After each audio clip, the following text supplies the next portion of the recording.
दोस्तों नमस्कार, स्वागत है आपका यूट्यूब चैनल एबी टेक में।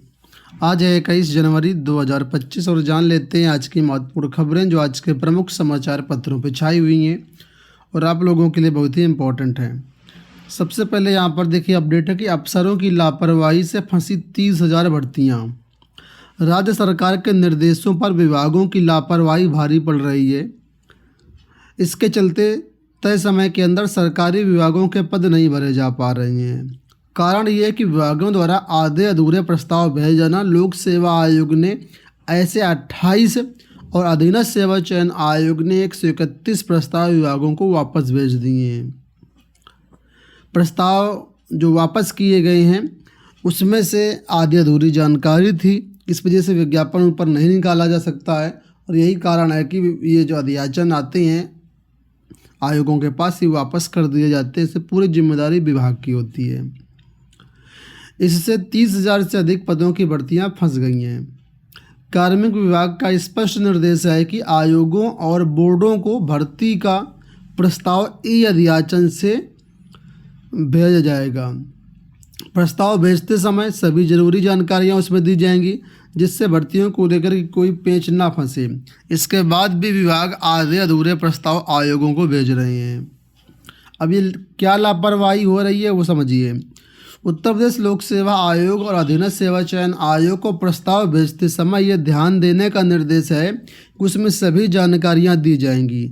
मसलन किस वर्ग के लिए कितने पद आरक्षित हैं, भर्ती की योग्यता क्या है, भर्ती के लिए आयु सीमा क्या है, विभागों में ये पद कितने समय से रिक्त हैं, इन पदों पर भर्ती के लिए आवेदन के लिए यूपी वाले ही पात्र होंगे या गैर राज्यों के निवासी भी पात्र होंगे।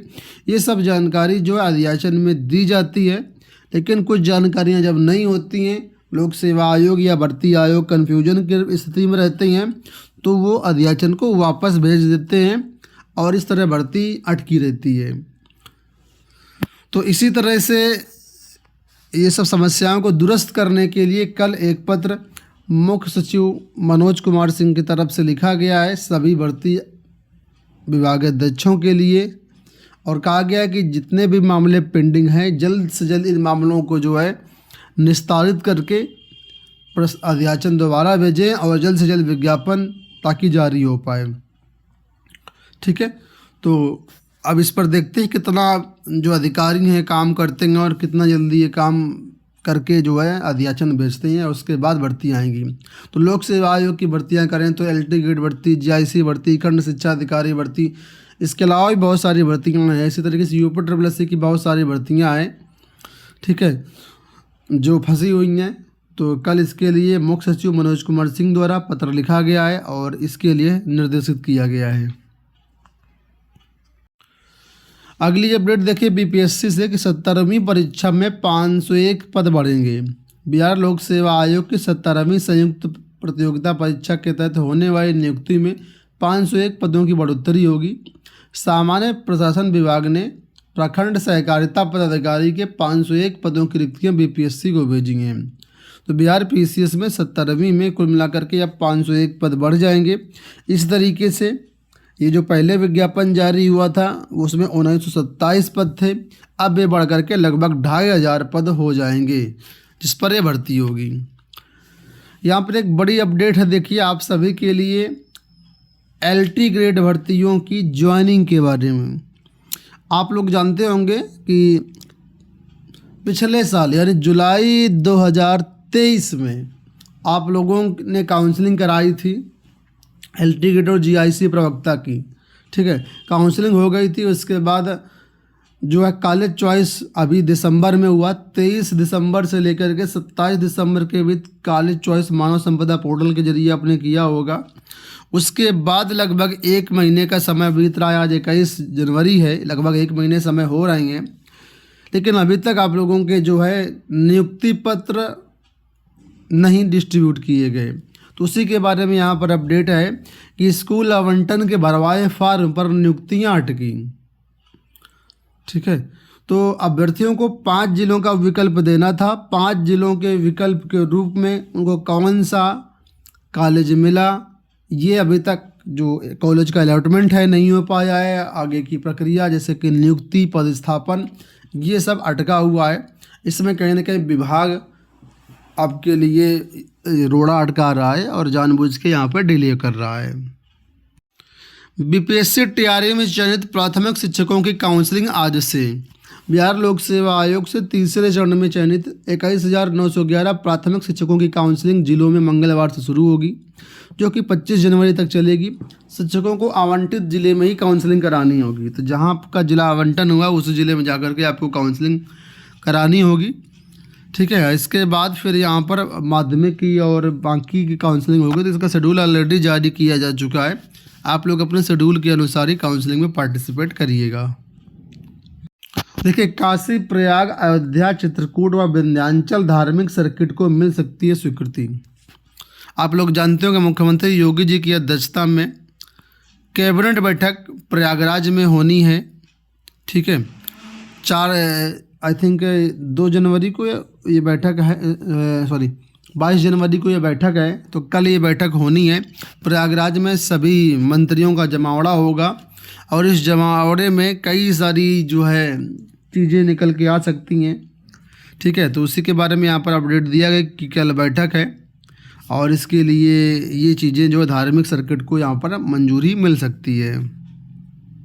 69,000 शिक्षक भर्ती से जुड़ी हुई अपडेट है कि 25 से आरक्षित वर्ग के अभ्यर्थी फिर शुरू करेंगे आंदोलन। 69,000 शिक्षक भर्ती में आरक्षित वर्ग के अभ्यर्थी एक बार फिर से आंदोलन शुरू करेंगे। प्रदेश भर के अभ्यर्थी 25 जनवरी को लखनऊ में एकत्र होंगे। इस दिन से नियमित आंदोलन जारी रखेंगे।